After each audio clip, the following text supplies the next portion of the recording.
Universiteti Luish Gurakuqi ka akorduar titullin honoris causa studiueses Lucia Nadin, një personalitet i shuar i albanologjisë, njëkohësisht mike e qytetit të Shkodrës. Nadin falenderoi shqiptarët për mirënjohjen, ndërsa shtoi se ka një lidhje shpirtërore me Shkodrën. Tutta la mia gratitudine. Dua të falenderoj rektorin në universitetin, kolegët, qytetin e Shkodrës që gjithmonë ka qenë në fokus të studimeve të mia në këto 30 vite. Edhe këtë pak kohë që më ka mbetur për të punuar, ky qytet do të jetë në prioritetin tim, pasi Shkodra është jo vetëm pjesë e studimeve të mia, por edhe pjesë e jetës time. Është një qytetërim që ka lidhje të forta me Italinë dhe Shkodrën e gjen kudo në Itali që pas vdekjes së Gjergj Kastriotit. Sot gjurmët tuaja gjenden nga jugu në veri në çdo detaj të jetës sociale, kulturore, fetare dhe ekonomike të Italisë, sidomos në Venecia.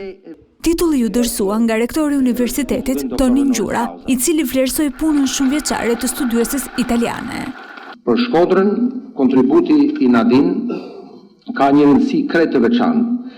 Zbulimi dhe sjellja në vëmendjen shkencore e statuteve të Shkodrës përbën një nga ngjarjet më të rëndësishme për njohjen e historisë mesjetare të qytetit tonë. Sot, Universiteti i Shkodrës Luish Gurakuqi çon më tej këtë mirënjohje, duke ju akorduar titullin doktor honoris causa në shej vlerësimi për veprën tuaj shkencore, kontributin tuaj të jashtëzakonshëm në studimet shqiptare dhe lidhjen e veçantë që keni krijuar me historinë dhe kujtesën e këtij qyteti.